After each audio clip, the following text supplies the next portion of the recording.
आज बाबा बहुत सुंदर बातें कर रहे हैं और ब्राह्मण जीवन का जो आधार है क्या है?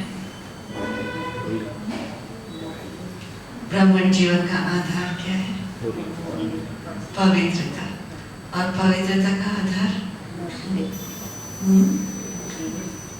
आत्मिक स्मृति, देही अभिमानी स्थिति। हमारा फाउंडेशन है ना आत्मिक स्थिति। तो बाबा आज पूरे मुरली में देह भान और आत्मिक भान इसके बारे में कह रहे हैं। एक होता है आत्मिक भान, एक देह भान, दूसरा है देह अभिमान। तो देह भान होने से क्या नुकसान है और देह भान को निकालने का तरीका क्या है? बाबा कह रहे हैं देह भान होने से नुकसान क्या है कि जो भी बाबा पढ़ा रहे हैं ज्ञान की पॉइंट्स है वो बुद्धि में बैठता नहीं है। क्यों? क्योंकि देह भान से बुद्धि मोटी हो जाती है। जो अब्सॉर्बिंग कैपेसिटी है बुद्धि का वो नहीं रहता है। जितना बुद्धि महीन होता जाएगा उतना बाबा के ज्ञान को हम ग्रहण कर सकते हैं और धारण हो सकता है। और कहीं ना कहीं हमारे जीवन में धारणा नहीं हो रही है या फिर मुरली के पॉइंट्स याद नहीं रहती है या बाबा ने क्या बोला वो फिर समझ में नहीं आता है, तो इसका मतलब है कहीं ना कहीं हम देह भान और देह अभिमान में हैं। तो इसके लिए क्या करना होगा? आत्मिक स्थिति का अभ्यास बढ़ाना होगा। आत्मिक स्थिति, आत्मिक दृष्टि जितना पक्का होता जाएगा उतना धारणा भी पक्की होती जाएगी। वो हमारा फाउंडेशन है। तो ज़्यादा से ज़्यादा ब्रह्मा बाबा ने भी वही अभ्यास किया स्टार्टिंग में। तो अगर वो पक्का है, आत्मिक स्मृति और आत्मिक दृष्टि पक्की है, तो और बाकी सब कुछ तो सहज है। तो आज की मुरली है 23 नवंबर की। बाबा कह रहे हैं मीठे बच्चे देही अभिमानी बनकर सर्विस करो। देही अभिमानी बनकर सर्विस करो तो हर कदम में सफलता मिलती रहेगी। सफलता अगर नहीं मिलता है इसका मतलब है देही अभिमानी हम नहीं है। देही अभिमानी बनकर सर्विस करो तो हर कदम में सफलता मिलती रहेगी। प्रश्न है किस स्मृति में रहो तो देह अभिमान नहीं आएगा? किस स्मृति में रहो तो देह अभिमान नहीं आएगा? क्या याद रखना होगा जिससे देह अभिमान नहीं आएगा? कुछ तो सोचना होगा ना देह अभिमान मिटाने के लिए। कौन सी स्मृति में रहना है? हम कौन है? आत्मा है। और भी है? सिर्फ आत्मा है? श्रेष्ठ आत्मा है। और क्या है? जिसके स्मृति से देह भान निकल जाएगा। और क्या है? बाबा कह रहे हैं सदा स्मृति रहे कि हम गॉडली क्या है? स्टूडेंट है। और क्या है? गॉडली क्या है? सर्वेंट है ना? गॉडली स्टूडेंट समझने से इतना देहाभिमान तो निकलता नहीं है, ठीक है, लेकिन सर्वेंट समझने से देह भान निकल जाएगा। बाबा खुद कहते हैं ना कि मैं तो सर्वेंट हूँ आप बच्चों की। तो बाबा को क्यों सर्वेंट बनाए? हम सर्वेंट बने ना बाबा की, है ना? सदा स्मृति रहे कि हम गॉडली सर्वेंट हैं। सर्वेंट को कभी भी देह अभिमान नहीं आ सकता। जितना जितना योग में रहेंगे उतना देह अभिमान टूटता जाएगा। सेकंड पॉइंट है, देह अभिमान को ड्रामा अनुसार कौन सा दंड, देह अभिमानियों को ड्रामा अनुसार कौन सा दंड मिल जाता है? अगर हम देह अभिमान में हैं तो ड्रामा अनुसार कौन सा दंड मिलेगा, कौन सा पनिशमेंट मिलेगा? ज्ञान बुद्धि में नहीं, ज्ञान बुद्धि में नहीं बैठता है ना? ये सबसे बड़ा पनिशमेंट है। अगर ज्ञान बुद्धि में नहीं बैठती तो फिर धारणा भी नहीं होती, फिर आगे भी नहीं बढ़ सकते। उनकी बुद्धि में ये ज्ञान बैठता ही नहीं है। साहूकार लोगों में धन के कारण देह अभिमान रहता है, इसीलिए वो इस ज्ञान को समझ नहीं सकते। ये भी दंड मिल जाता है, ज्ञान बुद्धि में ना बैठना ये दंड मिल जाता है। गरीब सहज समझ लेते हैं। ओम शांति। टीचर सदगुरु साथ में है तो ये हिम्मत आ जाएगी, ये नहीं सोचना मैं तो साधारण व्यक्ति हूँ, साधारण माता हूँ, नहीं, शिव शक्ति। ठीक है, तो इसलिए बाबा कह रहे हैं आज हमको देही अभिमानी बन विचार करना होता है कि आज हमको फलाने प्राइम मिनिस्टर को जाकर समझाना है, उनको दृष्टि दे तो साक्षात्कार हो सकता है। हर विकार के लिए एक चित्र दिखाए हैं, है ना? तो काम विकार के लिए क्या दिखाया है?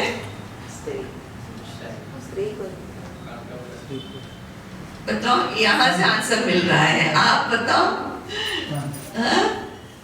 काम विकार के लिए कौन सा चित्र था? कांटों का शय्या, है ना? कांटों का बेड था, है ना? और फिर क्रोध के लिए गोला, गोला कौन सा गोला? आग का गोला, आग का गोला, आग का गोला। और फिर तीसरा विकार कौन सा है? लोभ। आग का तो लास्ट में है, फेल हो रहे हैं आप। देखो बेसिक ज्ञान है ये हमारा फाउंडेशन है। तीसरा कौन सा है? लोभ। लोभ के लिए क्या दिखाया है? पैसा। हाँ, पैसा दिखाया है। वहाँ सारा सोना, एक पेटी, बहुत बड़ा पेटी है, वहाँ सोना जवाहरात और वो सब कुछ है ना? और फिर चौथा विकार कौन सा है? मोह। मोह में क्या दिखाया है? हाँ, माँ और बच्चे, और वहाँ जाल है, मकड़ी का जाल वहाँ दिखाया है ना? और लास्ट कौन सा है? अहंकार। अहंकार में क्या दिखाया है? पहाड़ है, पहाड़ से गिर रहे हैं। और स्वदर्शन चक्र फिराओ, तुम्हारी बुद्धि में सारा 84 का चक्र है। तुम ब्राह्मणी फिर देवता और क्षत्रिय घराने के बनते हो। सूर्यवंशी चंद्रवंशी का भी अर्थ कोई नहीं समझते। इतना स्पष्ट है ना। सूर्यवंशी कौन थे? श्री कृष्ण और लक्ष्मी नारायण थे। और फिर चंद्रवंशी राम सीता थे, है ना? तो कभी कभी शास्त्रों में इतना उलट मना कंफ्यूजन है, तो श्री राम को भी कहते हैं सूर्यवंशी थे, नहीं वो चंद्रवंशी थे, है ना? बहुत सारा कंफ्यूजन है भक्ति मार्ग में। मेहनत करके समझाया जाता है, फिर भी नहीं समझते तो समझा जाता है अभी समय नहीं है। कितना भी समझाए, अगर वो व्यक्ति नहीं समझ रहा है, इसका मतलब है कि उसका समय अभी समझने का नहीं आया है। फिर भी आते हैं, समझते हैं। ब्रह्म कुमारियों का बाहर में नाम ऐसा है, अंदर आकर देखते हैं तो कहते हैं ये बहुत अच्छा काम कर रहे हैं। जब संतों का ये था ना, जब ज्ञान सरोवर नया नया बना था तो बहुत सारे कॉन्फ्रेंसेस होते थे, अभी भी होते हैं, उस समय भी होते थे। तो एक संतों का ये था, संतों का कॉन्फ्रेंस किया था, तो बड़े बड़े संत आए थे। तो उनको आश्चर्य था, यहाँ तो ब्रह्मचर्य पालन करते हैं। उनको आश्चर्य था कि ऐसे कैसे भाई बहन सब इकट्ठे रह रहे हैं फिर भी ब्रह्मचर्य, उनको डाउट था। तो रात को 12 बजे उठ करके पूरा कैंपस में चक्कर लगाए हैं, हर भवन में जहाँ जहाँ लोग सो रहे हैं ना, बाहर कॉरिडोर में घूम रहे, सब भवनों में जा करके वो घूम करके फिर अगले दिन जब वो उनका भाषण था स्टेज पर, तो उन्होंने कहा कि मुझे डाउट था यहाँ ब्रह्मचर्य कैसे पालन हो सकता है जब भाई बहन सब इकट्ठे रह रहे हैं, मुझे विश्वास नहीं था। लेकिन रात को जब मैं घूम करके आया तो वाइब्रेशंस इतने पवित्र थे, इतना पावन था वाइब्रेशन, तो पक्का निश्चय होगा यहाँ जरूर ब्रह्मचर्य की पालना हो रही है। और ये भगवान की ताकत है, भगवान की ताकत के आधार से ना ये ब्रह्मचर्य की पालना हो सकती है, कोई और की ताकत है ही नहीं। तो हमें कोई भी भूल नहीं है। इसका मतलब क्या हुआ? ड्रामा एक्यूरेट है, ड्रामा के हर सीन एक्यूरेट है ना। तो इसीलिए जो भी है अपने जीवन में उसको स्वीकारना है, ठीक है। तो क्या करना होगा? उसको स्वीकार करके चलना होगा। जो भी पार्ट है, अपने हिसाब किताब था, हिसाब किताब के आधार से जन्म मिलता है ना, तो हिसाब किताब था, तो इसीलिए उसको स्वीकारना है। ड्रामा में कोई भी भूल नहीं है, अनादि अविनाशी बना हुआ है, जो आज अच्छी चलती है फिर 5000 वर्ष के बाद होगी। कई कहते हैं ये पहाड़ी टूटी फिर कैसे बनेगी? तोड़ते हैं ना पहाड़ को, तोड़ देते हैं, टूट गया फिर और कैसे बन गया बाद में। नाटक देखो, महल टूटे फिर नाटक रिपीट होगा तो वही बने हुए महल दिखेंगे। फिर जो समय मीडिया के क्षेत्र में, तो वो नई ब्रह्म कुमारी बनी थी, नई ज्ञान लिया था, तो उसको बोला गया जयंती बहन का इंटरव्यू लो, कैमरा लगा हुआ था, तो उसको ये डर लगने लगा। भले उसके मीडिया का एक्सपीरियंस है, लेकिन कौन बैठे हुए, जयंती दीदी बैठे हुए हैं, तो उसको डर लगने लगा। तो उसने बोला बैठने के बाद, दीदी मुझे बहुत डर लग रही है। तो जयंती दीदी ने कहा कि नहीं, ये नहीं सोचो कौन बैठा है सामने, ये सोचो आत्मा है। बाबा को याद करो, आत्मिक स्मृति से, आत्मिक दृष्टि से 2 मिनट बाबा को याद करो, फिर उसके अंदर ताकत आ गई, फिर कॉन्फिडेंस आया, फिर वो इंटरव्यू किया, है ना। तो आत्मिक स्मृति में इतनी शक्ति है। सिखी लगे बच्चों प्रति, अच्छा खड़े होकर करता है, मीठे मीठे सिखी लगे बच्चों प्रति माता पिता बाप दादा का याद प्यार और गुड मॉर्निंग। रूहानी बाप की रूहानी बच्चों को नमस्ते। हम रूहानी बच्चों की रूहानी बाप दादा को याद प्यार गुड मॉर्निंग और नमस्ते। शुक्रिया बाबा।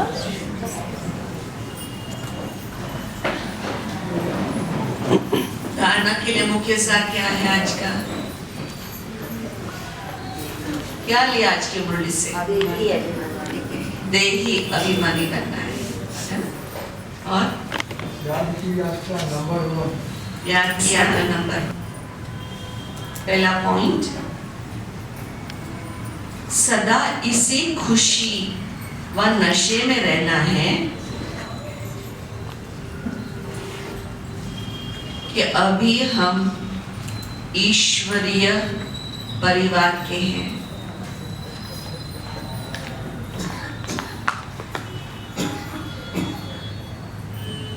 स्वयं भगवान हमें पढ़ा रहे हैं।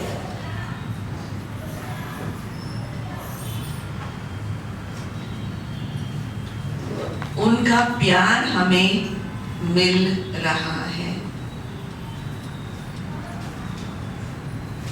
जिस प्यार से हम देवता बनेंगे। रावण के प्यार से तो हम नीचे उतरते आए हैं। बाबा ने बोला ना आज शिव बाबा के प्यार से हम देवता बनेंगे। सेकंड पॉइंट है, इस बने बनाए ड्रामा को एक्यूरेट समझना है।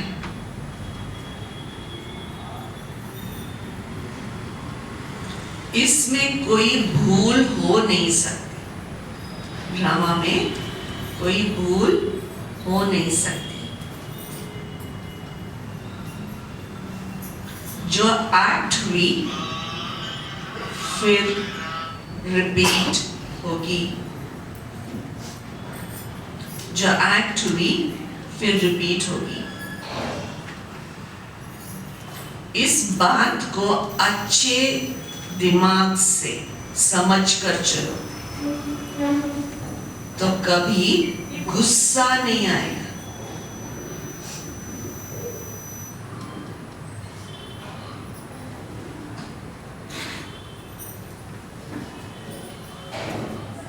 वरदान, तूफान को तोहफा गिफ्ट समझ सहज क्रॉस करने वाले संपूर्ण और संपन्न भव। तूफान को तोहफा गिफ्ट समझ सहज क्रॉस करने वाले संपूर्ण और संपन्न भव।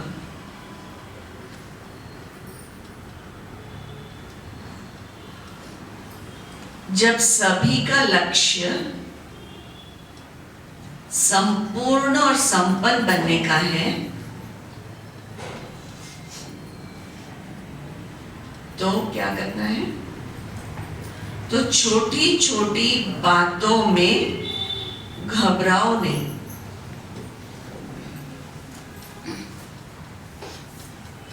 मूर्ति बन रहे हो,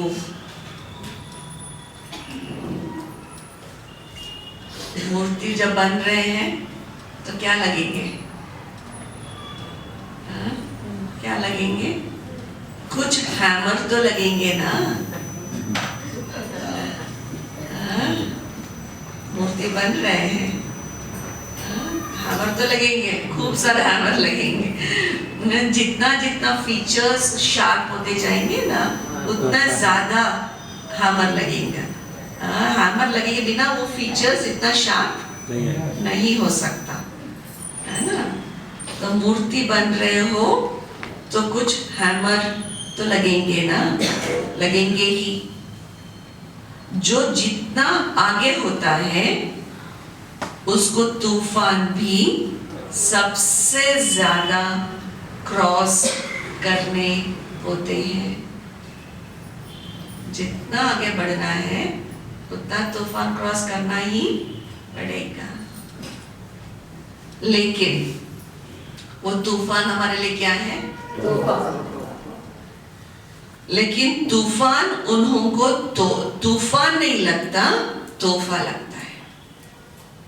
कभी कभी आता है, अरे हम तो शूद्र ही ठीक थे, बाबा के पास नहीं आए थे तो सुखी थे। बाबा के पास आने के बाद इतने सारे एग्जाम, इतने सारे टेस्ट पेपर, ऐसा लगा कभी? ऐसा लगा?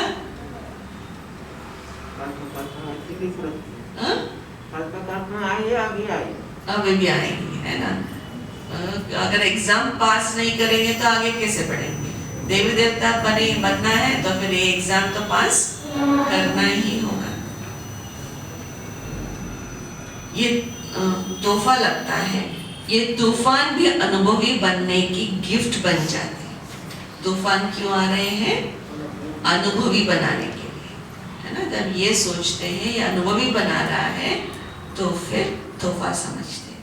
जब बाबा कह रहे हैं ये तूफान भी अनुभवी बनने की गिफ्ट बन जाते हैं, इसीलिए विघ्नों को वेलकम करो। आओ और भी आओ और भी आओ। वेलकम करो और अनुभवी बनते आगे बढ़ते चलो। विघ्नों को वेलकम करो और अनुभवी बनते आगे बढ़ते चलो।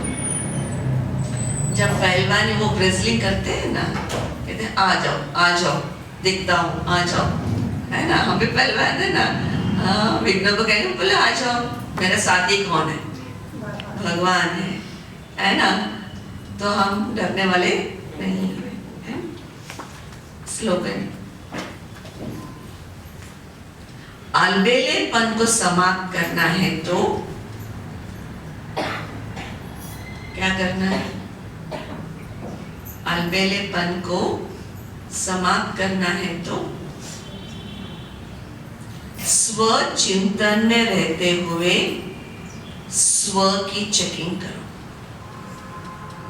अलबेलेपन को समाप्त करना है तो स्व चिंतन में रहते हुए स्व की चेकिंग करो।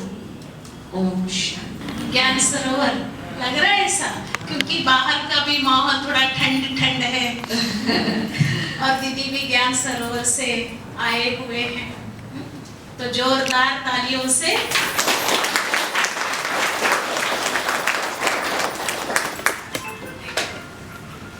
दीदी जी आई हैं, इसलिए हमारे लिए तो सौभाग्य की बात है। इतना सुंदर बाबा की महावाक्य हम सभी को खुशियों से भर दिए। हम भी बाबा की महावाक्य दीदी के मुख से सुन करके खुशी से गदगद हो गए। इसलिए दीदी जी का फिर से हम दिल से जोरदार तालियों से स्वागत है, स्वागत है, स्वागत है।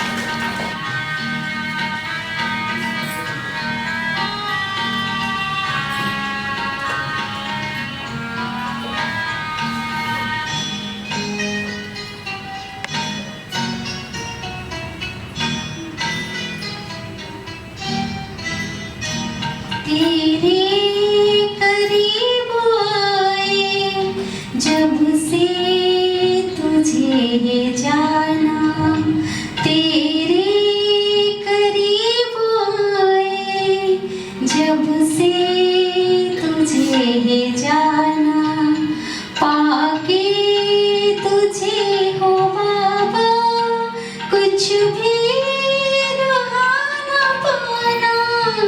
तेरे करीब आए जब से तुझे जाना।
दिल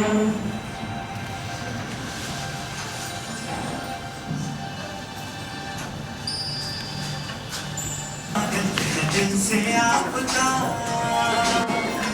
स्वागत है, दिल से आपका तशरीफ आप लाए। स्वागत है, दिल से आपका तशरीफ आप लाए।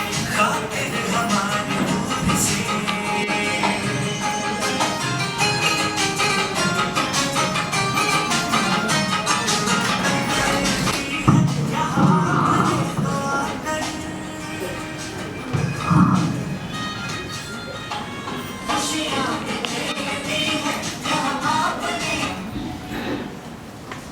आप सबको माताओं की बट्टी में स्वागत है और हमारे आदरणीय सरोज बहन, सुमन दीदी और ज्योति बहन को भी स्वागत है। आप सबका तनमनी से स्वागत। पढ़ाई में आप बहुत होशियार विद्यार्थी थी और अच्छी खिलाड़ी भी थी। आपने बेंगलुरु यूनिवर्सिटी से 1992 में बैचलर्स डिग्री इलेक्ट्रॉनिक और कम्युनिकेशन में लिए हैं और तुरंत आपने प्रजापिता ब्रह्मा कुमारी विश्वविद्यालय में मानव सेवा के लिए अपने जीवन को समर्पण किए हैं। तब से आप माउंट आबू हेडक्वार्टर्स राजस्थान में मधुबन निवासी हैं। आप प्रशिक्षण है, ट्रेंड है बहुत सारे कोर्सेस में, stress management, self managing leadership, communication skills और జీవన్ మూల్యమే। అయితే అక్కయ్య బ్రహ్మకుమారిల యొక్క సంపర్కంలో చిన్న వయసు 5 ఏళ్లలోనే తన తల్లిదండ్రులతో పాటు వచ్చారు। చదువులో చాలా తెలివైన వారు మరియు ఆటల్లో కూడా మంచి రుచి కలిగిన వారు। అయితే అక్కయ్య బెంగళూరు యూనివర్సిటీ నుండి 1992లో ఎలక్ట్రానిక్ అండ్ కమ్యూనికేషన్లో డిగ్రీని పొందారు। వెంటనే తను దాని తర్వాత బ్రహ్మకుమారి సంస్థలో తన జీవితాన్ని సమర్పించుకున్నారు। అప్పటి నుంచి తను మధుబన్ నివాసిగానే ఉన్నారు।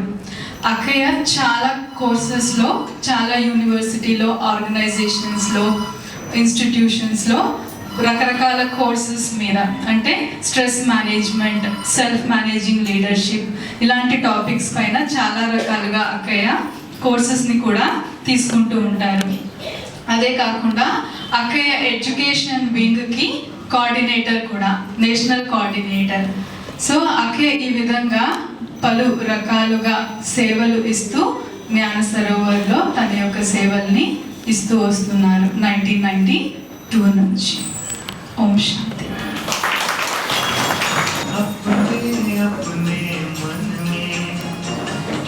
संकल्पों के दीप सभी की दिखाई नहीं दे रही टॉर्च लाइट सभी के। संकल्पों के दीप जलाए।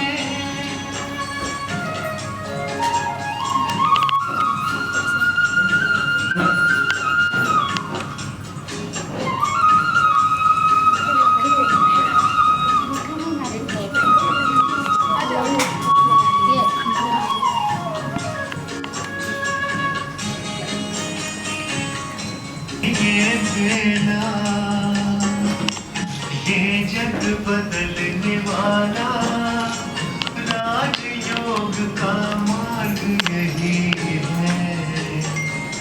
सहज से शुभ संकल्पों के दीप जलाए।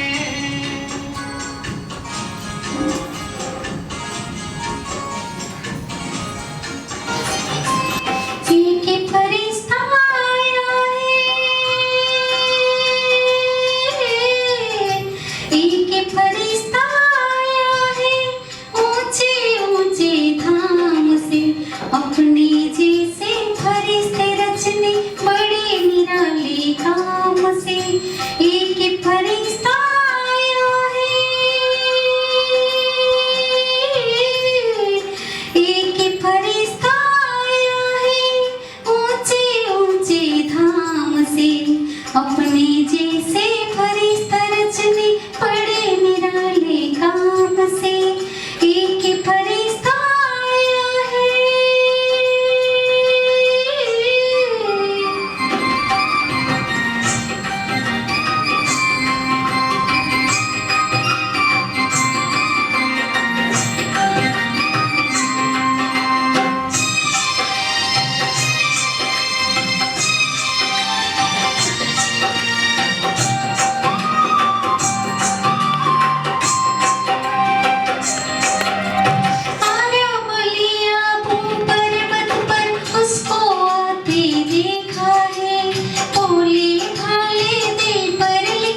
शिव शक्ति भारत माँ की जय कहे विनम्र प्रणाम से। अपने जैसे फरिश्ते रचने बड़े निराले काम से। एक फरिश्ता आया है,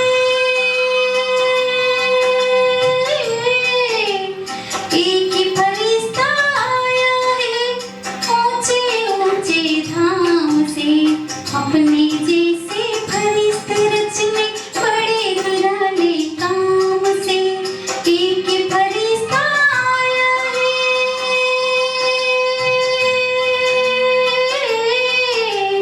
एक फरिश्ता आया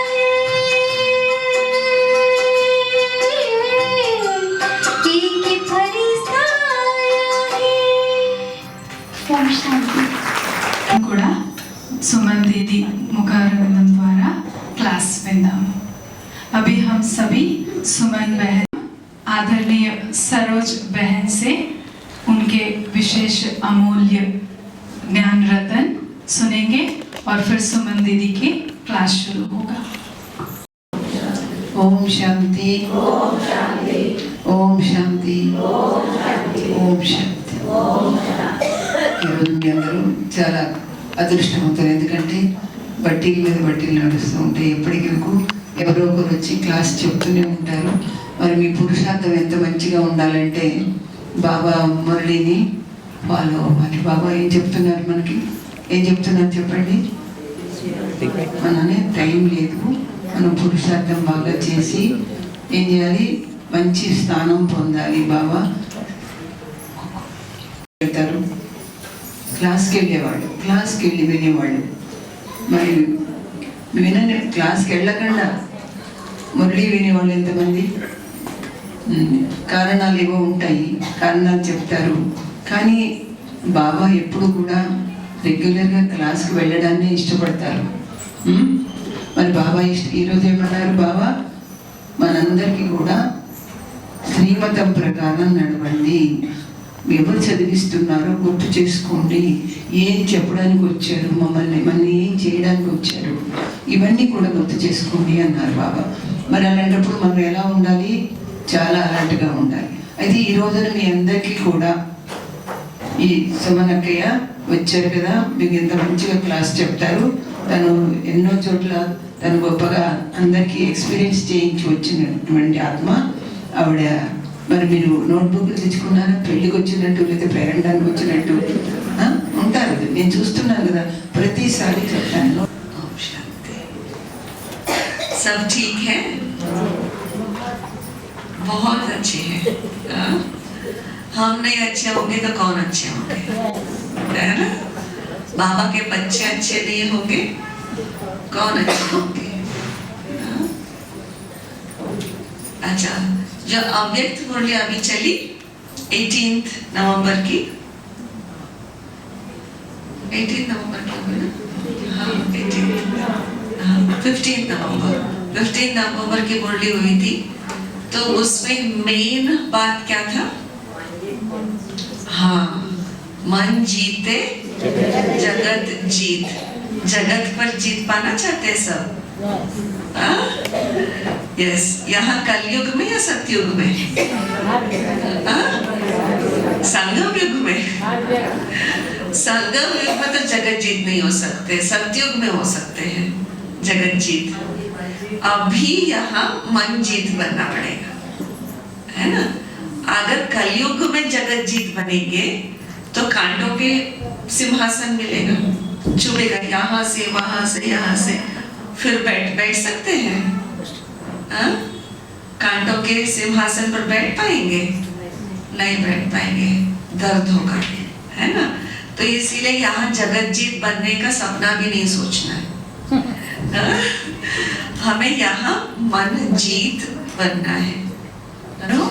బాగున్నారా అని. మరి బాబా పిల్లల మనం కాకపోతే ఇంకెవరు బాగుంటారు?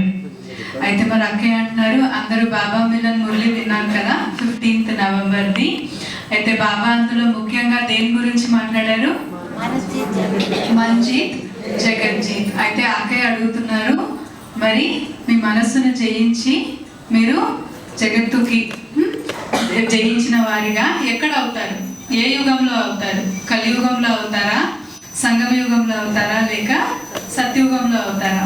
అయితే అక్కే అంటున్నారు మనస్సును జయించిన వారిగా సంగమ యుగంలో అవ్వాలి, మరి విశ్వాన్ని జయించిన వారిగా సత్యయుగంలో. ఒకవేళ మనం కలియుగంలో విశ్వానికి జయించిన వారిగా అయితే ఎటువంటి సింహాసనం లభిస్తుంది? ముళ్ళ సింహాసనం. ఇటు గుచ్చుకుంటుంది, అటు గుచ్చుకుంటుంది అనమాట. సో అయితే సంగమ యుగంలో మనస్సును జయించిన వారిగా మరియు సత్యయుగంలో జగజ్జీతులుగా అవుతాం. तो मन जीत बनने का तरीका बाबा ने विधि क्या बताई है? क्या? सब सिद्धियों को आह्वान करना है, शक्तियों का आह्वान करना है ना। शक्तियों को आह्वान करना समझ में नहीं आता है, तो और जो बाबा ने एक स्लोगन दिया हुआ है, उस मुरली में नहीं दिया, लेकिन पहले जब दिया है स्लोगन है जैसा अन्न वैसा मन, है ना। बहुत ही मुश्किल बात है ना। तो स्थूल चीज से हम जब शुरू करके फिर मन पर हम जीत पा सकते हैं। तो कई बातें हैं जो बाबा ने कही हुई है, तो जो स्थूल चीजों को कंट्रोल करते करते हम मन को कंट्रोल कर सकते हैं। तो सबसे पहली बात जो बाबा ने कहा है वो है जैसा अन्न वैसा मन।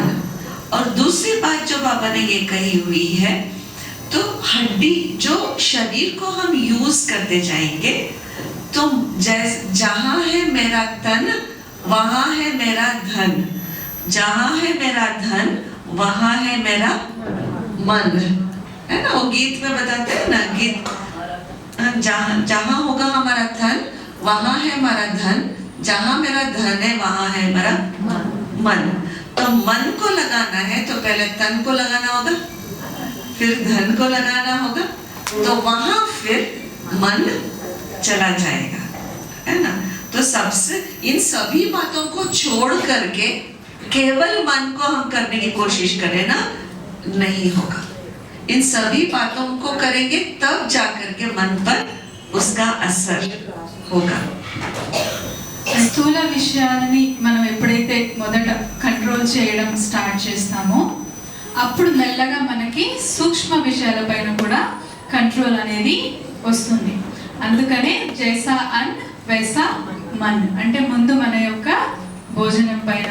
సో అంటే అక్క ఏమంటున్నారంటే ఏ విధంగా అయితే మీ యొక్క శరీరాన్ని అంటే తనువును మనం ఏ విధంగా అయితే వాడుతున్నామో మరియు మన యొక్క ధనము ఏ విధంగా అయితే వాడుతున్నామో, ఎక్కడైతే ఈ తనువు మరియు ధనాన్ని వాడుతున్నామో जैसा अन्न वैसा मन, है ना। तो अन्न के ऊपर बाबा इतना ज्यादा इम्पोर्टेंस क्यों देते हैं? हाँ, वो तो कहते हैं जैसा अन्न वैसा मन, लेकिन फिर उससे भी बढ़कर है, क्योंकि जो हम जिस रीति से ना केवल भोजन खाने की बात है, लेकिन फिर भोजन बनाने की भी बात है, राइट। क्योंकि वाइब्रेशंस उसके अंदर इतना जाता है भोजन के अंदर, तो वो भोजन जो है वो सीधा शरीर के अंदर जाता है, यहाँ जाता है ना, अंदर चला जाता है, अंदर कोई और चीज नहीं जाता है। रोज हम 3-4 बार 5 बार डाल रहे हैं शरीर के अंदर, है ना। पूरा शरीर के अंदर जाकर के पूरे शरीर को उसको प्रभावित कर रहा है, ना केवल शरीर को लेकिन मन को भी उसको प्रभावित कर रहा है। तो इसीलिए बाबा कहते हैं डायरेक्ट उसका प्रभाव शरीर पर और मन पर पड़ने के कारण से उसको आपको कंट्रोल करने की जरूरत है।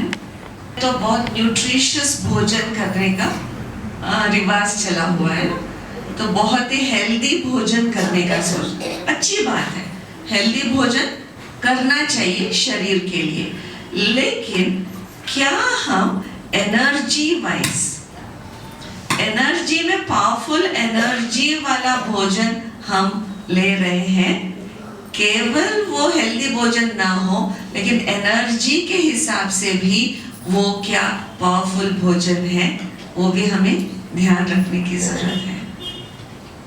ये दुनिया है, सब जगह पे वाइब्रेशंस कैसा है, तमो प्रधान वाइब्रेशंस है। तो फिर वो तमो प्रधान, चाहे वो वेजिटेबल्स लेके आए, ग्रेन्स लेके, जो भी हम चीजें बाहर दुकान से लेके आते हैं, उसके वाइब्रेशंस कैसे होते हैं। इतना तो हाई लेवल के या सतो प्रधान तो नहीं होता है, लेकिन हम उन चीजों को अपने योग की शक्ति से जब हम पकाते हैं, उसके वाइब्रेशंस को शक्तिशाली बना करके फिर हम अंदर डालते हैं, तो आप देखेंगे आप ना केवल तंदुरुस्त रहेंगे, हाँ तंदुरुस्त भोजन भी होना चाहिए, लेकिन उसके साथ साथ एनर्जी सतो प्रधान होता है।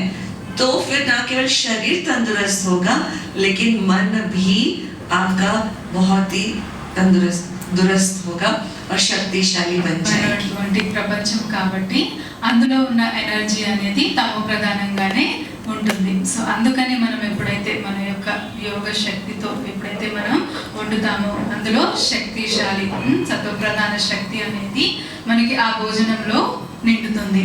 అప్పుడు ఏమవుతుంది, తను ఒకటే కాదు, మన యొక్క మనస్సు కూడా చాలా బలంగా శక్తిశాలిగా తయారవుతుంది. इसीलिए बाबा ने क्या विधि बनाई है हमारे लिए, कैसा भोजन पकाना है और कैसा भोजन बनाना है, क्या विधि है बाबा ने क्या बनाई है हमारे लिए।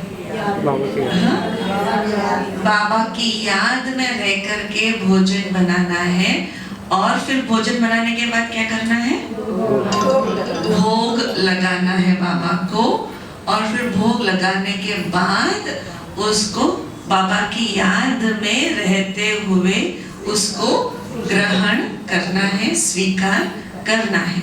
तो ये है हमारी विधि।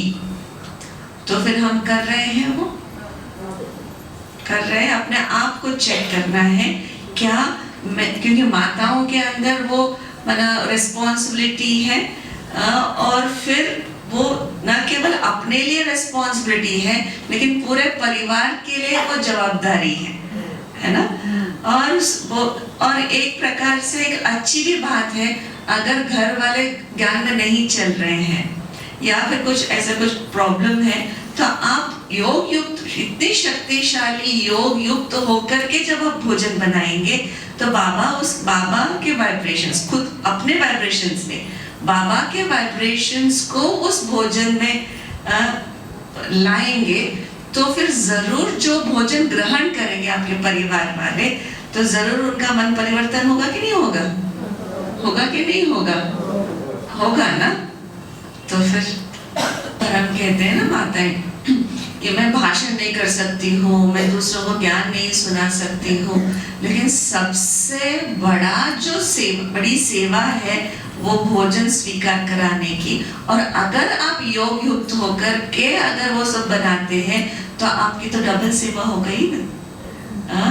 तो इससे तो वो जो भोजन ग्रहण करेंगे, तो वो भी तो बाबा की सेवा करेंगे, तो उसमें परसेंटेज किसको मिलेगा, परसेंटेज किसको मिलेगा, हमें मिलेगा, आपको मिलेगा ना।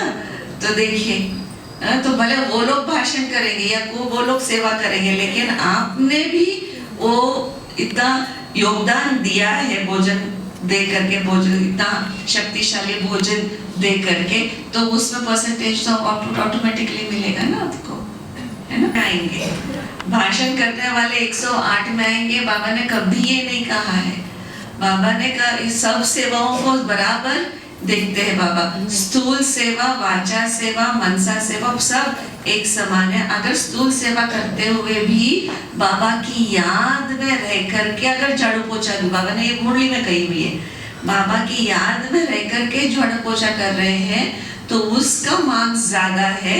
जबकि वो अगर भाषण कर रहे हैं, बाबा की याद ही नहीं है भाषण करते समय, तो उससे ज्यादा मार्क्स किसको मिलेगा, बाबा की याद में रह करके जो झाड़ू पोछा कर रहा है उसको ज्यादा मार्क्स मिलेगा। और जब हमें भोजन की बात आई है, तो 3 स्टेप्स जो बाबा ने कही हुई है, बाबा की याद में भोजन बनाना है, और फिर भोजन स्वीकार कराना, मतलब भोग लगाना है, और फिर बाबा की याद में फिर भोजन स्वीकार करना है, भोजन करना है, राइट।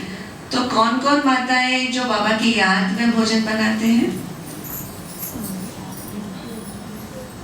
बहुत अच्छी बात है ना। तो बाबा की याद में भोजन बनाना माना, उसका अर्थ क्या है?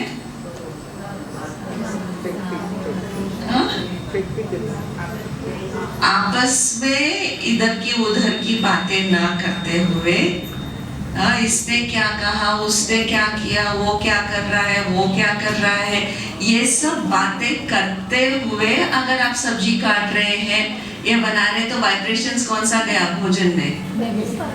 भोजन में क्या गया? चलो आपके घर में आप योग युक्त होकर के बनाएंगे, लेकिन सेंटर में जब आकर के सेवा कर रहे हैं तो बहुत दिनों के बाद मिले हुए हैं ना।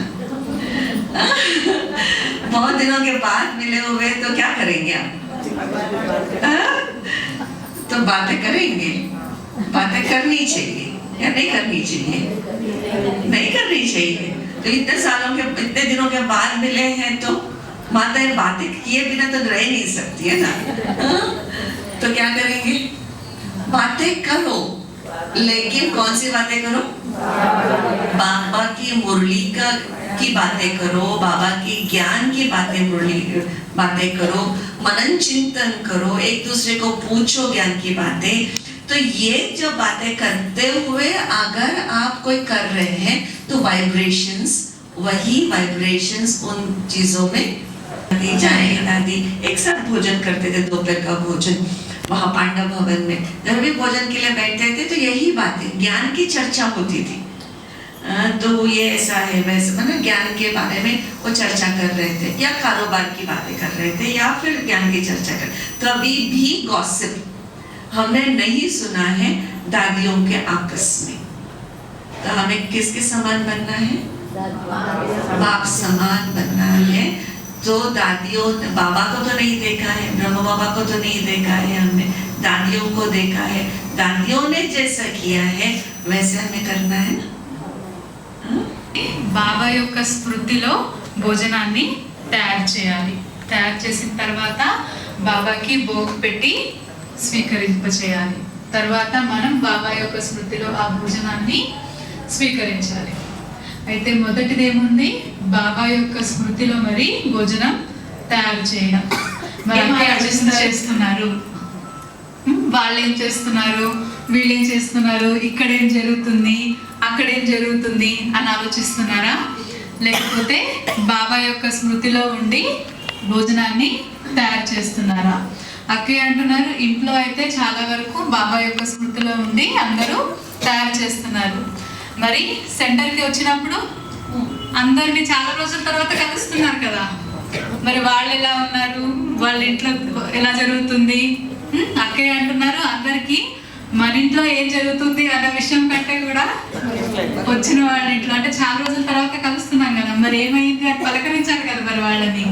సో అయితే అక్కయ్య అంటున్నారు, భోజనం చేసేటప్పుడు మరి వీళ్ళది వాళ్ళది మాట్లాడకుండా జ్ఞానం యొక్క, బాబా యొక్క మురళిని మరియు జ్ఞానం యొక్క చర్చ అనేది చేయాలి. అయితే అక్కయ్య అంటున్నారు, మరి పాండవ భవన్లో ఎప్పుడైతే దాది వాళ్ళు కూర్చొని భోజనం స్వీకరించేవారో, ప్రకాష్ మణి దాది, గుల్జార్ దాది వాళ్ళందరూ, వాళ్ళు ఎప్పుడూ కూడా బాబా యొక్క మురళి యొక్క మాటలు లేకపోతే సేవ యొక్క విషయాల గురించి మాత్రమే మాట్లాడేవారు. అయితే అక్కయ్య అంటున్నారు, మరి మనం ఎవరు సమానంగా తయారవ్వాలి? బాబా సమానంగా తయారవ్వాలి. అయితే गुस्से के वाइब्रेशंस भोजन में गया, और फिर जो भोजन खाना खाएंगे उनको भी गुस्सा करना शुरू करेंगे, फिर वो गुस्सा करेंगे तो आपका भी गुस्सा बढ़ेगा। तो ये मल्टीप्लाई होता जाएगा ना। तो उसके निमित्त कौन बना? जो भोजन बनाने वाला है वो बना निमित्त। तो इसलिए जब भी आपका मूड ठीक नहीं है ना, भोजन बनाने से पहले मूड ठीक करके फिर भोजन बनाना। नहीं तो फिर वो जो मूड ठीक नहीं है, जो भी नेगेटिव मूड है, वो मल्टीप्लाई हो जाएगा आपके घर में। మీకు ఎప్పుడైనా మూడ్ బాగాలేదు, లేకపోతే చాలా కోపంతో, ఎవరి మీదన్నా కోపంతో మీరు వంట వండాలనుకోండి, అప్పుడు ఆ భోజనంలో ఏ వైబ్రేషన్స్ వెళ్తాయి? కోపం యొక్క. మరి తినే వాళ్ళకి కోపం, మరి తినేవాళ్ళు కూడా కోపపడతారు. సో ఒకరి నుంచి ఒకరికి మనం ఏం పంపిస్తున్నాము? కోపం యొక్క వైబ్రేషన్స్. అయితే అక్కడే అంటున్నారు, మరి ఎప్పుడైనా సరే భోజనం తయారు చేసేటప్పుడు ముందు మీరేం కరెక్ట్ చేసుకోవాలి? మన యొక్క మూడ్. మనం ఏం చేస్తాము? అన్ని కూరగాయలు ఉన్నాయా అవన్నీ చూసుకుంటాము, కానీ అక్క ఏమంటున్నారు?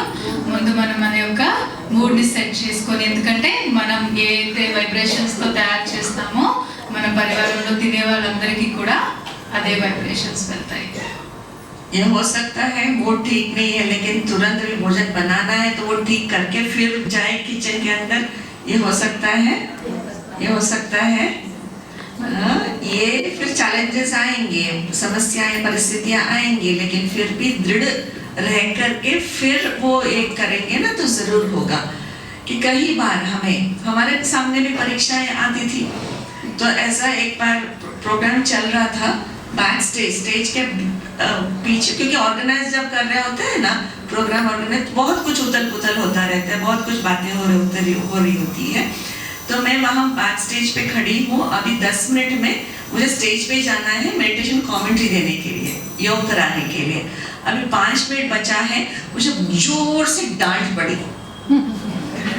सीनियर ब्रदर सीनियर एक आए, भाई तो मैंने कोई गलती नहीं की थी, गलती किए बिना भी मुझे जोर से डांट लगा दिया। अभी मेरा मूड तो खराब हो गया कि अभी मैंने तो गलती की नहीं है, तो मुझे डांट पड़ी है और उसको क्लैरिफाई करने के लिए भी टाइम नहीं है, क्योंकि मुझे स्टेज पे जाना है। 5 मिनट में, अभी 5 मिनट, अगर मेरा मूड ठीक नहीं है, मेरी स्थिति ठीक नहीं है, मैं योग कैसे कराऊंगी और कैसे अनुभव कराऊंगी? तो वहां फुल स्टॉप लगाने की शक्ति हमारे अंदर होना चाहिए कि ठीक है, ये बात यहीं छोड़ देती हूँ, बाद में उसको डील किया जाएगा, आधे घंटे के बाद उसके बारे में बात किया जाएगा। लेकिन वहां मैं फुल स्टॉप लगा करके वहां स्टेज पे गई और योग की कमेंट्री कराया। और ऐसी बात वो पीस पार्क में भी ऐसा हुआ था, डायलॉग्स चल रहा था, तो वो VVIPs थे, उसमें अब्दुल कलाम जी भी आए थे। वो प्रेसिडेंट नहीं थे उस समय, इसमें इसरो में थे या फिर इसमें दूसरे कंपनी में वो साइंटिस्ट थे। तो वो आए थे, वो उस ग्रुप में आए, अब्दुल कलाम जी भी बैठे थे। उसी समय 5 मिनट पहले मुझे जोर से डांट पड़ी। फिर वहाँ पीस पार्क में योग कराना था, योग ठीक है, वहाँ फुल स्टॉप लगा करके जब योग मैंने कराया सबको, तो वो उस दिन अब्दुल कलाम जी को इतना अच्छा अनुभव हुआ कि जैसे पॉइंट ऑफ लाइट बाबा अनुभव हुआ। और उन्होंने एक बहुत सुंदर पोयम लिखा उसे बैठे बैठे पॉइंट ऑफ लाइट के बारे में, वो इतना अच्छा अनुभव हुआ। तो ये सब समस्याएं आएंगी सामने, लेकिन अगर हम दृढ़ संकल्प करके नहीं, ये जब हम करना है तो अच्छी स्थिति में ही मुझे करना है, तो ये हम दृढ़ संकल्प करेंगे तो जरूर होगा, और उसका रिजल्ट भी आप देखेंगे, बहुत अच्छा होगा। చేయించాలి అందరికీ అని. సో అదే విధంగా ఇప్పుడు కూడా ఏమైంది, అక్కయ్యకి ఎవరో అన్నయ్య వచ్చి కరెక్ట్గా కమెంటరీ ఇచ్చే ముందే 4 మాటలు అనేసి వెళ్ళిపోయారు. మరి ఇప్పుడు అక్కయ్య అంతమంది పెద్దవాళ్ళు అందరూ ఉన్నారు, వారికి యోగం చెప్పి వారికి అనుభవం కూడా చేయించాలి. అయితే మరి అక్కయ్య అంటున్నారు, ఎప్పుడైతే మనం ఫుల్ స్టాప్ అనేది పెట్టేస్తామో అప్పుడు మనం చెప్పేదాన్ని అనుభవం చేయించగలం. సో అయితే అక్కయ్య ఎప్పుడైతే ఆ రోజు యోగం యొక్క కమెంటరీ ఇచ్చారో అప్పుడు అబ్దుల్ కలాం గారికి బాబా బిందువు అనేటువంటి ఆ యొక్క అనుభవం అనేది జరిగిందంట. అంటే అక్కయ్య ఎంత గట్టిగా ఫుల్ స్టాప్ పెడితే ఎదుటి వాళ్ళకి ఆవిడ చెప్పే కమెంటరీతో అనుభవం అనేది జరుగుతుంది. మరి అబ్దుల్ కలాం గారు ఆ యొక్క విషయం పైన, అంటే బిందు పరమాత్ముడు అనే దానిపైన కూడా పాట కూడా రాసి ఆ రోజు వినిపించారంట. సో అయితే మనం మూడ్ సెట్ చేసుకోవాలంటే ఫుల్ స్టాప్ పెట్టాలి. इसी को कहते हैं मन जीते जगत जीत, है ना। जहां हम फुल स्टॉप लगाना चाहे और फुल स्टॉप लगा करके शिफ्ट करना है अपने मन को, और फिर स्थिति को बना करके हमें कर्म करना है ना। हर कर्म श्रेष्ठ स्थिति में होते हुए कर्म करेंगे तो फिर उसका रिजल्ट दिखाई देता है। और सेकंड बात जो इस विधि के द्वारा है वो है भोग लगाना। हाँ? तो बाबा को भोग कौन कौन लगाते हैं आप अपने घर में? बहुत कम लोग लगाते हैं भोग। हाँ? तो भोग लगाना बहुत जरूरी है बाबा को, क्योंकि अगर आप अपने किचन में सात्विक भोजन बना रहे हैं, प्याज लहसुन के बिना, कोई नॉनवेज के बिना, तो बना रहे हैं भोजन, तो जरूर आपको भोग बाबा को स्वीकार कराना है। वो तो दाता है ना, देने वाला है, देने वाले को स्वीकार, वो तो अभोक्ता है, उसको कुछ चाहिए नहीं, है ना, वो तो कुछ खाते नहीं है। लेकिन हम क्यों भोग लगाते हैं बाबा को? क्योंकि वो हमारी भावना है और हमारा शुक्रिया कहने का एक तरीका है, देने वालों को दे करके फिर हम स्वीकार कराएं, और उससे क्या होगा, बाबा की एनर्जी उस भोजन में आता जरूर है। तो इसीलिए भोजन जरूर स्वीकार कराना चाहिए बाबा को। अलग बर्तन रखे अपने घर में, किचन में अलग बर्तन बाबा के लिए, तो भोग जरूर स्वीकार कराना चाहिए। और इससे बहुत बड़ी बड़ी जो बातें हैं ना, बहुत इजीली वो प्रॉब्लम्स सॉल्व हुए हैं। तो एक बार एक प्रकाश भाई है, विदेश में रहते हैं, तो वो अपना अनुभव मधुबन में सुना रहे थे। वो तो अभी सिंधी है, वो वियतनाम में उनका परिवार रहता था। जो चंद्रमणि दादी है, उनके बहन के बच्चे, चंद्रा बहन जो आपने सुना होगा, तो उनके बेटा है। तो उन्होंने बहुत सुंदर अनुभव सुनाया। वियतनाम में वो रहा करते थे, बहुत बड़ा बिजनेस था उनका। तो वो वियतनाम में क्या है, एक कम्युनिस्ट कंट्री है, तो समय प्रति समय वो युद्ध छिड़ते हैं, वहां युद्ध शुरू हो जाता है। एक बार ऐसे युद्ध शुरू हो गया और उन्होंने कहा कि सभी जो वियतनाम वाले नहीं हैं, बाहर देश से आए हैं, उनको पकड़ करके मार रहे थे। तो ये तो सिंधी है, वो तो भारतीय है, तो उनको भी मारने के लिए आ रहे थे। तो उन्होंने पीछे के गली से वो फिर मकान, जो इतना बड़ा मकान है, सब कुछ ऐसे ही छोड़ करके भागने का नौबत, रातों रात उनको भागना पड़ा। और भागते समय क्या क्या लेके जाएंगे? कुछ व्हीकल नहीं है, कुछ भी नहीं है, भागना है तो क्या ले जाएंगे? तो फिर वो केवल थोड़ा पैसा ले लिया और बाबा के भोग जो लगाने वाली जो लोटी है ना, अमृत, बाबा के भोग पानी रखते हैं, तो वो लोटा लेकर के भागा। कुछ नहीं, केवल पैसा थोड़ा बहुत और बाबा के भोग का जो लोटा है वो लेकर के भाग गए। क्योंकि उनका ये था कि बचपन से लेकर के भोग लगाए बिना वो खाना नहीं खाते थे, है ना। तो वो लोटा लेकर के भागे। जो जब भी कुछ भी, क्योंकि जब चल रहे होते हैं जंगलों में, कुछ भी नहीं है खाने के लिए, है ना, तो फिर भी थोड़ा पानी भी मिलता था, ये था, तो वो पानी ही बाबा को भोग लगा करके पानी पीते थे। तो फिर वो बहुत ही सेफली, कुछ नहीं हुआ उनको, कुछ ना कुछ मदद मिली उनको, और मदद मिल करके फिर वो भारत में आए। भारत में आने के बाद फिर लेगोस में जाकर के फिर बहुत बड़ा फिर बिजनेस उन्होंने शुरू की।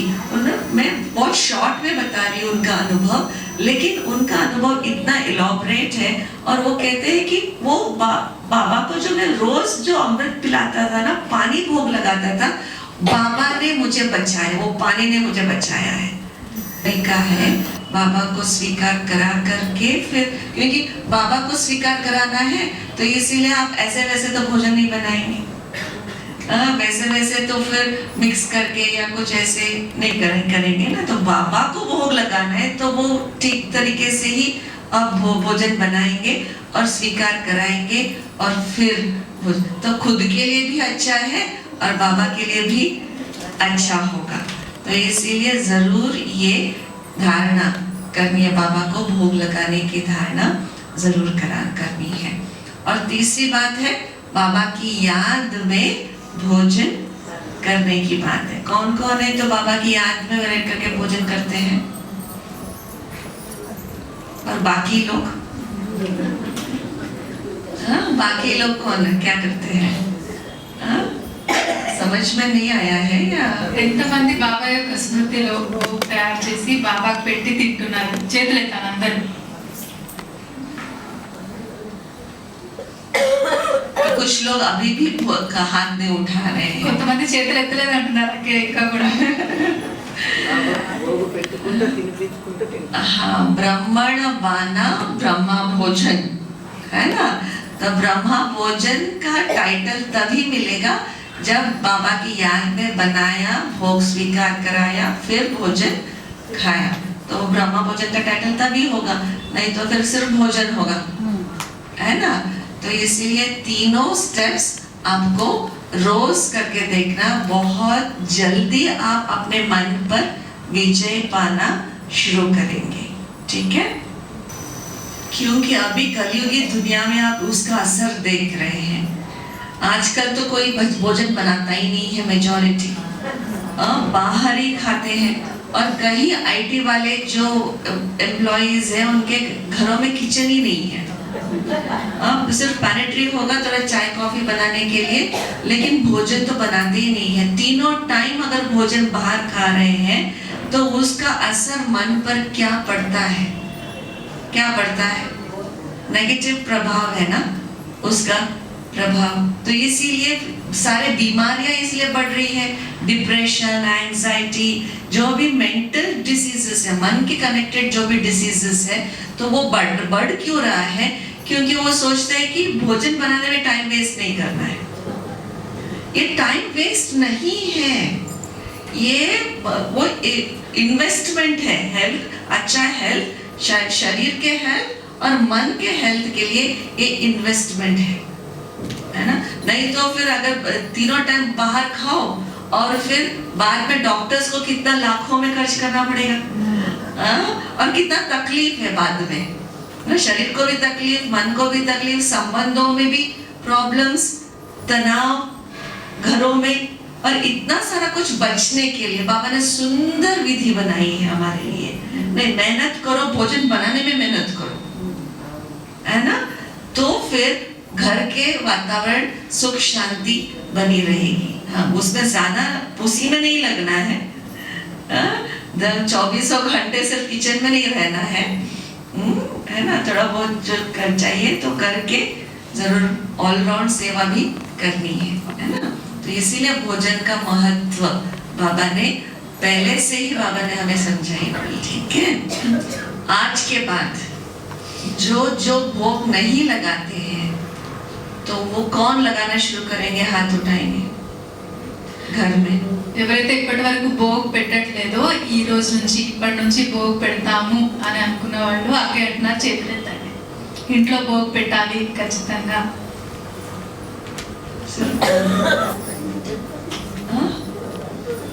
क्या बोला आपने? नहीं, वो सोचे कि अभी से जो शुरू करने वाले हैं वही उठाए. तो मैंने बोला जो कर रहे हैं आगे भी करेंगे, सब उठाओ. ओके, ठीक है, बहुत अच्छी बात है. आपने आपके लिए हाथ क्लैप करो. इसको छोड़ना नहीं, ठीक है. भले आप तीनों टाइम नहीं लगा सकते, है ना. एटलीस्ट एक टाइम जो फ्रेश भोजन बनाते हैं वो एक टाइम जरूर दोपहर को आप लगा देना. सुबह के टाइम पे यूजुअली इधर उधर रात का बचा हुआ ये सब कुछ खाते हैं, तो वो नहीं लगाना. फ्रेश भोजन जब बनाएंगे तब आप बाबा को भोग जरूर स्वीकार कराना है. ठीक है. और नेक्स्ट है मन को कंट्रोल करने की विधि. स्थूल विधि क्या है? एक हो गया भोजन का, है ना, जैसा अन्न वैसा मन. और दूसरी बात है जहां मेरा तन, जहां मेरा धन वहां मेरा मन, है ना. स्थूल शरीर को जितना हम बाबा की सेवा में लगाएंगे उतना क्या होगा? हड्डी हमारा शुद्ध होता जाएगा. इसीलिए हमेशा जानकी दादी कहते थे अगर आपका योग नहीं लगता है ना कोई बात नहीं, अपना तन लगाना शुरू करो. तन से आप सेवा करते रहो, फिर धीरे धीरे धीरे आपका योग लगना शुरू हो जाएगा। यह प्रैक्टिकल प्रूफ है। एक बार मैं ऑक्सफोर्ड रिट्रीट सेंटर में गई थी, एक बहन थी, कन्या थी, और वो हमेशा कंप्लेन करते थे कि वो बैठती है तो योग नहीं लगा सकती है, या मतलब एकाग्र नहीं हो पाता था, या फिर योग लगता नहीं था उसका, हमेशा कंप्लेन बना रहता था। दादी जानकी ने कहा कि कोई बात नहीं, आप किचन में सेवा करो। और सेवा बहुत प्यार से करती थी किचन में, हड्डी मन शरीर कर्मणा सेवा बहुत अच्छा करती थी। करते करते करते वो एक दो महीने में ही उसका सारा चेहरा चेंज हो गया, और धीरे धीरे उसको योग भी लगना शुरू हो गया। तो तन को यूज किया ना बाबा की सेवा में, धीरे धीरे वो फिर योग भी लगना शुरू हो गया। तो इसलिए बाबा कहते योगी बनने से पहले आप सहयोगी बनो, है ना। सहयोगी बनेंगे तो योगी ऑटोमेटिकली बन जाएंगे। योगी बनते बनते फिर राजयोगी बन ही जाएंगे, है ना। तो योग नहीं लगता तो सहयोगी जरूर बनना है, माना तन को किसी भी रूप से बाबा की सेवा में यूज करते जाना है। तभी तो दधीचि ऋषि का मिसाल है शास्त्रों में। दधीचि ऋषि की कहानी सुनी है आप सबने? दधीचि ऋषि कौन थे?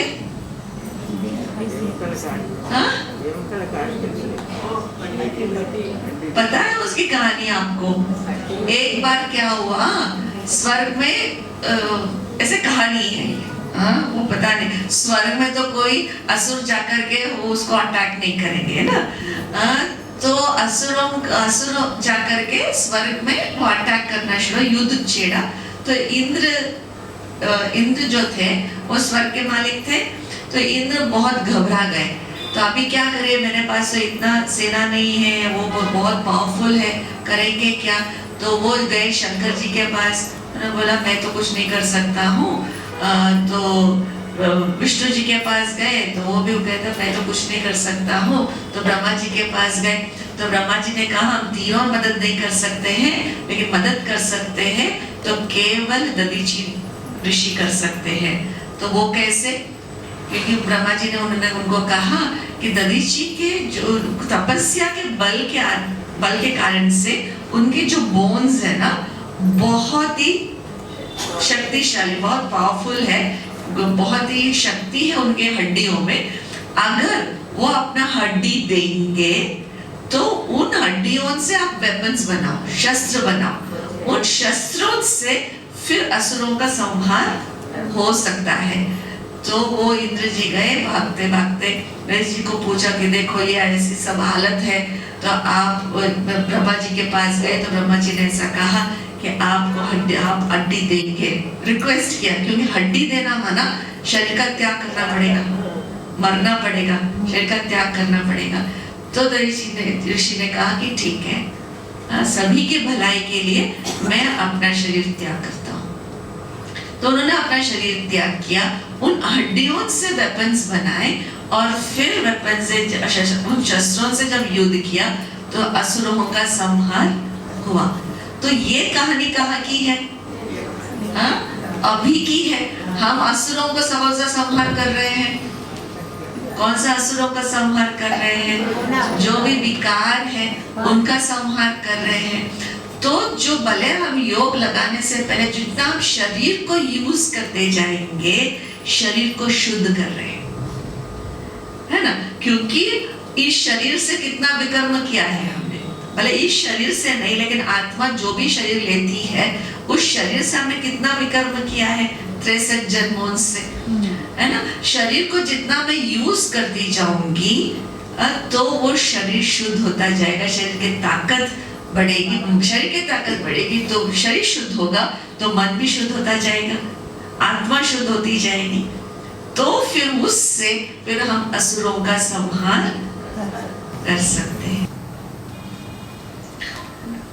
तो इसीलिए योगी बनना है, राजयोगी बनना है तो पहले सहयोगी, योगी, फिर राजयोगी हम बन सकते। तन और धन के द्वारा भी जब हम सेवा करते हैं, क्योंकि जब हम कहते हैं ना ये हमारा घर है, ये जहाँ बैठे हैं वो आपका घर है कि नहीं घर है? हाँ? आपका है? किसका है? बहन जी का है? हाँ? बाबा का है? बाबा का है तो सही, लेकिन बाबा का है तो आपका भी है? हाँ? हाँ, या ज्योति बहन का है? हाँ? ज्योति बहन का है? नहीं, किसका है? बाबा का है, और बाबा के सभी बच्चों का है, या बाबा का घर? हाँ, बाबा के बच्चों का, बाबा को बच्चों के मतलब सब, हम सभी का है। आपका है ये घर? सबका ठीक है, आपका है कि नहीं है? मधुबन, मधुबन आपका घर है? परमानेंट घर है ना? तो आपका परमानेंट एड्रेस कौन सा है?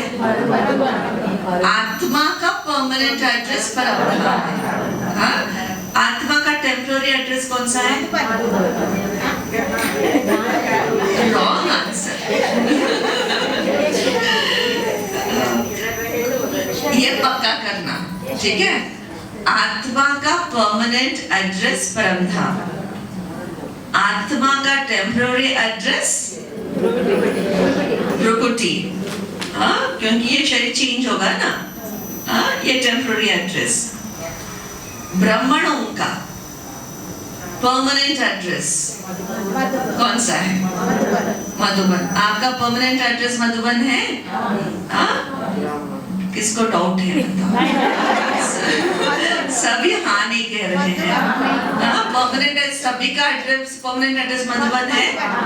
हाँ, है ना? दादी, प्रकाशमणि दादी हमेशा कहा करते थे, कुछ भी परेशानी है ना, मधुबन याद करो, मधुबन में आ जाओ, है ना? मधुबन याद करो। तो मधुबन सभी बाबा के बच्चों का, ब्राह्मणों का घर है, परमानेंट एड्रेस है। और टेम्पररी एड्रेस कौन सा है ब्राह्मणों का?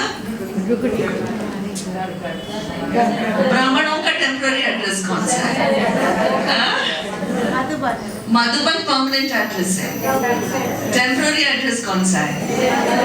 ब्राह्मणों का सेंटर है। सेंटर एक टेम्पररी एड्रेस है, और दूसरा टेम्पररी एड्रेस है आपका घर, है ना? जहाँ रहते हैं वहाँ आपका टेम्पररी एड्रेस है, ठीक है? तो सेंटर भी आपका घर है, मधुबन भी आपका घर है। तो घर में 10 बच्चे होते हैं तो क्या करते हैं? घर में 10 बच्चे होते तो क्या करते हैं? वो घर चलाने के लिए 10 लोग कंट्रीब्यूट करते हैं कि नहीं करते हैं? करते हैं कि नहीं करते हैं?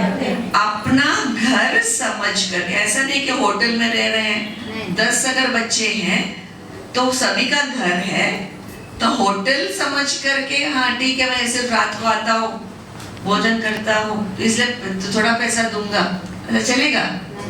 हाँ, नहीं चलेगा। 10 की 10, क्योंकि उनकी जवाबदारी है, तो वो बराबर अपना घर समझ करके वो कंट्रीब्यूट करते हैं और वो घर चलता है ना?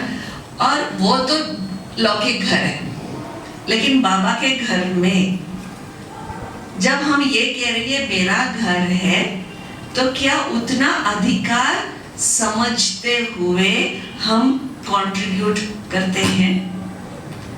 हाँ? ये बात हम ये नहीं कर रहे हैं कि सब कुछ, लेकिन अधिकार समझ करके हमें कंट्रीब्यूट करने की बात है।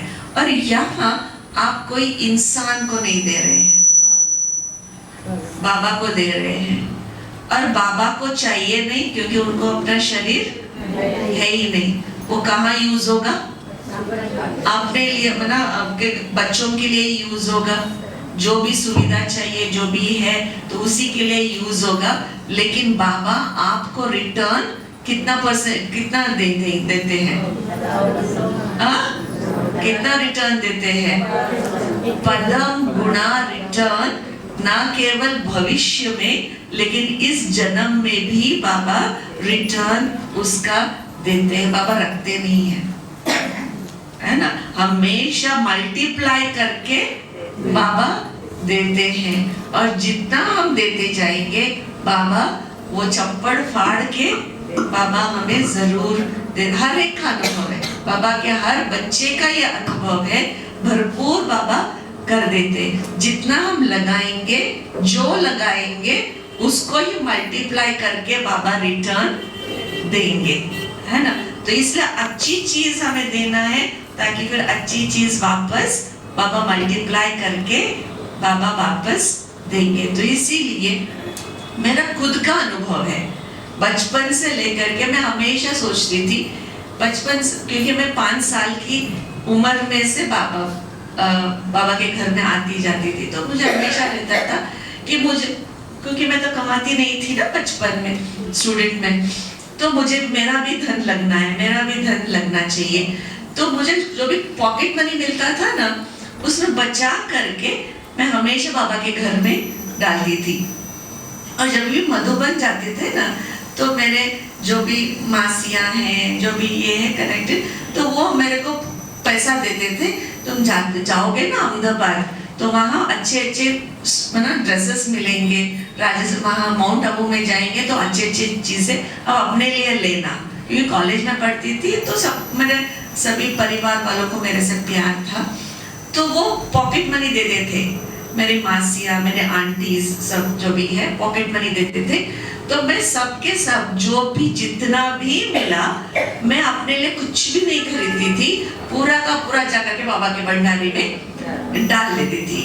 तो उसमें कितनी खुशी मिलती थी, मैं उसमें सोचती थी मैं अभी ड्रेस लूंगी, ठीक है 1000 का 2000 का मैं ड्रेस लूंगी, तो कितना साल यूज करूंगी, ठीक है 1-2 साल में यूज करूंगी, तो सारा बाद में पुराना हो जाएगा, वो खत्म हो जाएगा। लेकिन मैं वही पैसा बाबा के भंडारी में डालूंगी तो मुझे कितना रिटर्न मिलेगा, बिजनेसमैन का सोच है ना तो कितना रिटर्न मिलेगा। तो ठीक है मेरे पास है ड्रेस ना, बहुत ज्यादा नहीं था, लेकिन ठीक है जो है सो है, मुझे नया नहीं चाहिए, मुझे कमाना है, तो करके पूरा जा करके भंडारी में डाल देती थी। और बेटी को स्पेशली गर्ल्स को ड्रेसेस का कितना होता है कॉलेज में जाने वाली लड़कियों को, लेकिन मेरा था कि नहीं, मुझे पूरा बाबा के भंडारी में डालना है। और दूसरा मुझे जो बचाया बाबा ने अपने इस जीवन में, वो था कि मैं हॉस्टल में रहती थी, एक साल में हॉस्टल में रही बैंगलोर में, तो मुझे वो लिमिटेड पैसा मिलता था, 500 रुपीज पर मंथ मिलता था पॉकेट मनी जो पापा बेचते थे। तो उसमें से 200, कभी 200, बिटवीन 200-250 रुपीज तक हॉस्टल का मेस का फीस हो जाता था। अभी मेरे पास बचता था अराउंड 250-270 रुपीज बचता था पूरा मास, पूरे मंथ के लिए मुझे इतना पैसा बचता था। अभी मैं को बहुत कम पैसा है, 270 उसमें अर्ली 90s की बात कर रही हूँ, 89, 90, 91 की बात कर रही हूँ। हॉस्टल में मैं रही 89 में, तो 89 की बात कर रही हूँ मैं। तो उस समय वो 250 रुपीज बहुत कम था एक मास के लिए, लेकिन मैंने बाबा से दृढ़ संकल्प किया था कि बाबा मैं कुछ भी खरीदूंगी, अगर वो दुकान वाला मुझे 1 पैसे, एक 1 रुपये का वो कॉइन मिलता था ना, अभी भी मिलता है, 1 रुपये का कॉइन जो भी मिलता है मैं रिटर्न नहीं करूंगी उसको, और ये पूरा बाबा के भंडारी में जाएगा। अगर मैं 50 रुपये दूं और वो 40 रुपए का चीज है और 10 रुपये 1 रुपये का कॉइन अगर देता है वो, 10 1 रुपये का कॉइन देता है, वो 10 रुपीज पूरा बाबा के भंडारी में जाएगा। तो इतना कम था पैसा, फिर भी एक पैसा निकाल करके मैं बाबा के भंडारे में डालती थी। तो वो जो चीज है ना, मुझे अपने जीवन में बहुत प्रोटेक्ट किया बाबा ने, क्योंकि बहुत सारे ऐसी बातें आई जीवन में, हॉस्टल ना कॉलेज में रहते हुए, क्योंकि वो बहुत टर्बुलेंट लाइफ होता है, टीनेज लाइफ होता है, बहुत टर्बुलेंट लाइफ होता है। तो लेकिन बाबा ने ऐसा जब भी मैं प्रॉब्लम में फंसने वाली होती थी, बाबा जैसे निकाल करके मुझे लेके गया। तो जब भी ऐसा होता था कि मेरा कुछ ना कुछ मधुबन जाने का प्रोग्राम बन जाता था। तो ऐसा तो वहां जाकर के 1 माह सेवा किया, फिर जैसे रिफ्रेश हो गई, एनर्जाइज हो गई, फिर आई तो सब ठीक हो गया। जैसा ऐसे बाबा मेरे जिंदगी बचाया एक एक चीज। तो मुझे हमेशा रहता था कि जो सहज रूप से सेवा करे ना, वो सेवा नहीं है। अगर मुश्किल जो बात होती है ना, मुश्किल बात अगर बाबा को देते हैं ना, तो उसका रिटर्न बहुत ज्यादा है, बहुत ज्यादा है। तो बाबा जरूर हमें बचाता है। हम सोचते हैं कि बाबा ही देवे ना सब कुछ, हम क्यों देवे? नहीं, जो देंगे तभी तो वो देगा। ऐसा नहीं कि बाबा भी बड़ा बिजनेसमैन है, आप देंगे तो बाबा देगा, मल्टीप्लाई करके देगा। हाँ, वो गारंटी है। आप 1 पैसा देंगे, वो मल्टीप्लाई करके देगा आपको। अगर आप 1 पैसा भी नहीं दे करके बोलेंगे ना बाबा देवे ना, वो नहीं देगा, वो नहीं देगा। है ना, छोटी छोटी बातें हैं, लेकिन ये छोटी छोटी चीजें अपने जीवन को बचा देते हैं बाबा। చేయాలి. అయితే మరి అక్కడ అడుగుతున్నారు, మరి ఈ ఇల్లు వివేకానంద సెంటర్ ఎవరిది అని. ఎవరిది సెంటర్? బాబాది. జ్యోతకేదా అని అడుగుతున్నారు. మీ అందరిదా? మరి అక్కయ్య అంటున్నారు అందరిది కాదు, నాది, నా ఇల్లు అని అనాలి సెంటర్ని. అయితే మరి అక్కయ్య అంటున్నారు మరి పర్మనెంట్ అడ్రస్ ఆత్మకి ఏంటిది? పరంధామము.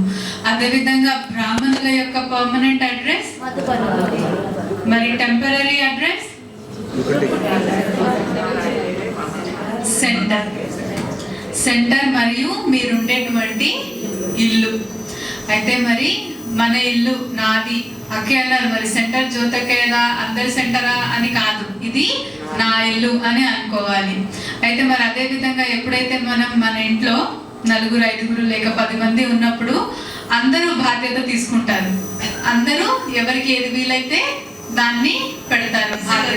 वो तो मिलेगा ही, लेकिन मुश्किल जो मेरे लिए मुश्किल है वो करके दिखाएंगे ना बाबा की सेवा में, बाबा उसका रिटर्न बहुत ज्यादा देते हैं। तो इसीलिए बाबा बहुत, मतलब बेगरी पार्ट में भी जो समय पर जरूरत थी, तो उस समय जो यज्ञ को मिला ना, तो उन माताओं की, उन आत्माओं का भाग्य ज्यादा हो गया ना, क्योंकि उस समय बहुत ज्यादा आवश्यकता थी। जब आवश्यकता ज्यादा नहीं है, उस समय देकर के कुछ भाग्य तो मिलेगा, लेकिन इतना भाग्य नहीं मिल पाता है ना।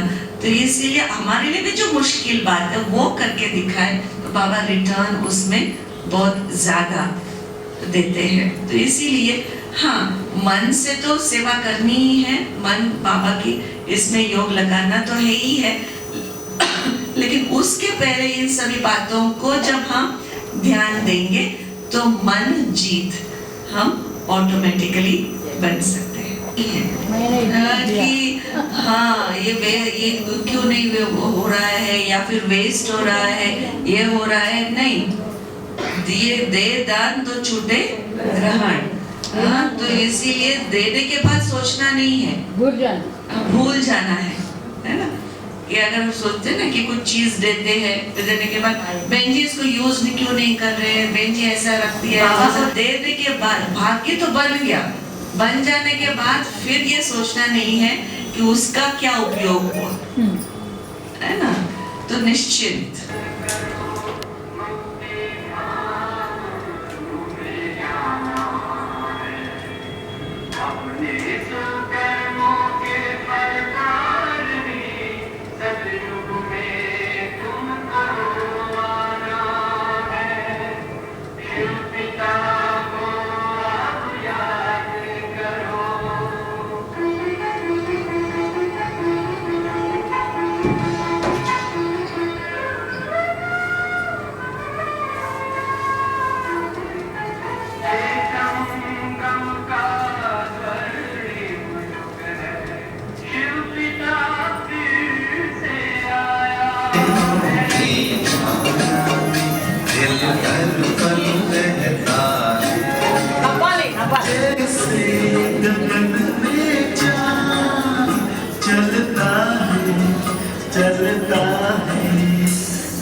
चकोर की तरह नाचूं मैं जो मोर की तरह, बोलूं मैं कोयल की तरह,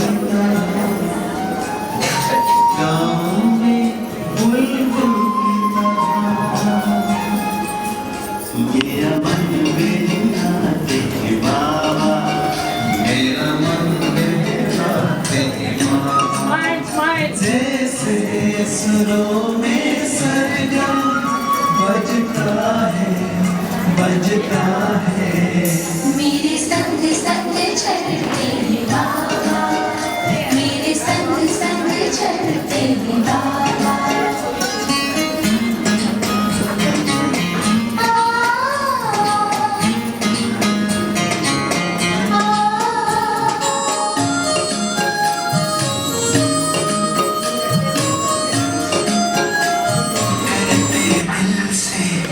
तुझको मेरा सलाम है, तुझे आके जहाँ मैंने पाया, कुछ रहा नहीं बाकी, ऐसा प्रीत करस बरसाया, कुछ रहा नहीं बाकी।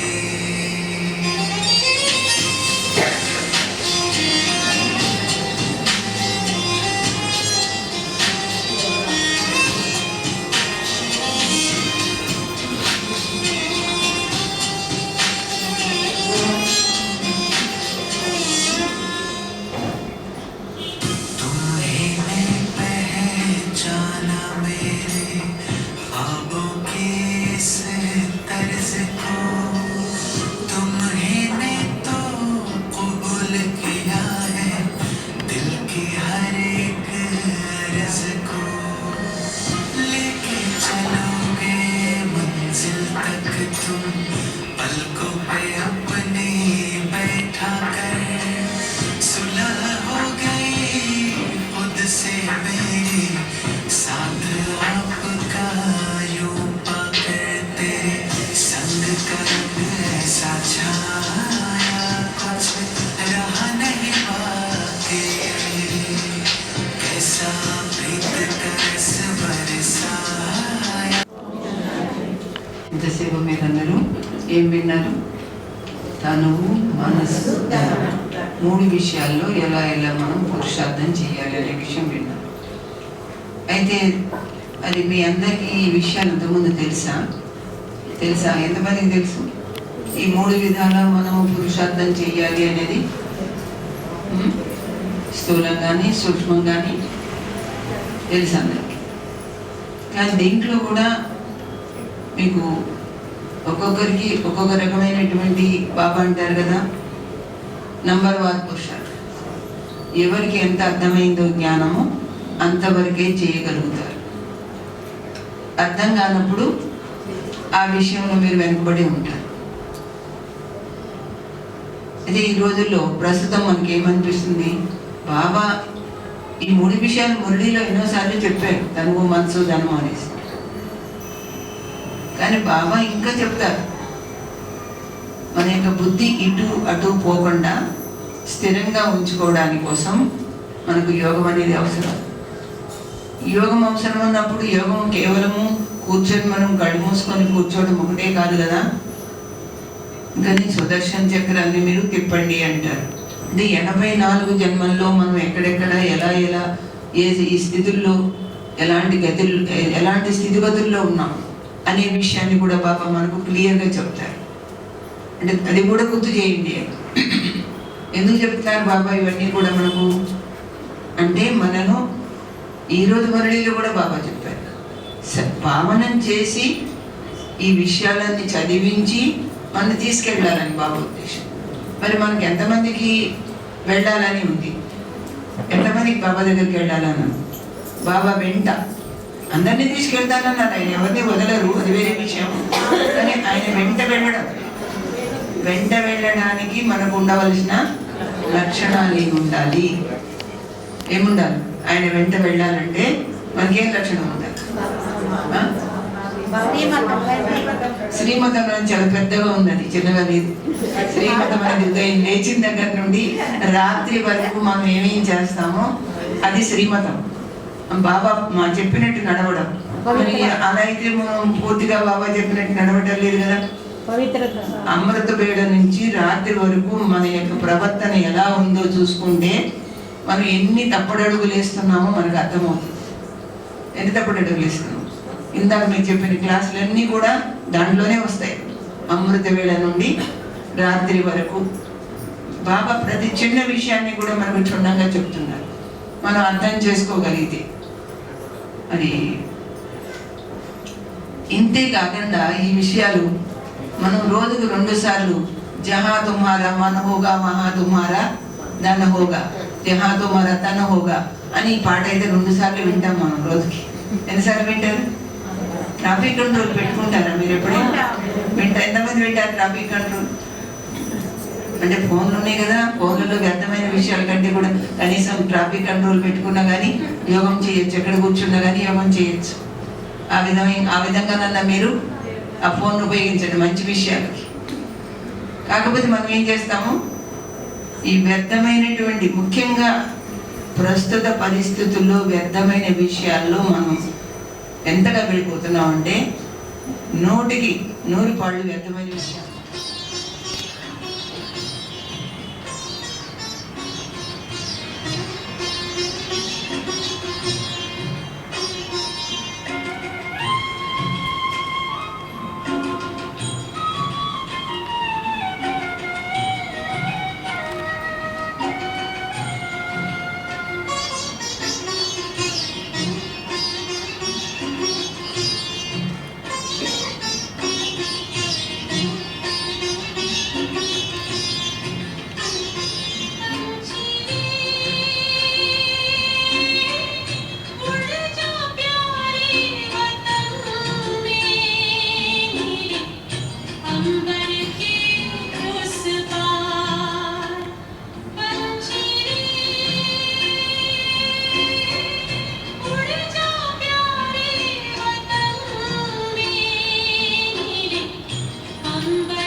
सुमन दीदी का और सरोज दीदी का हम सम्मान करेंगे। और शैलजा दीदी साल उड़ाएंगी।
खुशियों के गीत सदा दिल से गाए जा, खुशियों के गीत सदा दिल से गाए जा, मुश्किलों में भी सदा तू मुस्कुराए जा। खुद पे भरोसा कर, खुदा पे यकीन, खुद पे भरोसा कर, खुदा पे यकीन, कदमों में कामयाबी तू झुकाए जा। खुशियों के गीत सदा। भोलेनाथ का भंडारा है भरपूर, है भरपूर, है भरपूर, है भरपूर। भोलेनाथ का भंडारा है भरपूर, है भरपूर, है भरपूर, है भरपूर। आओ भर लो झोलियां,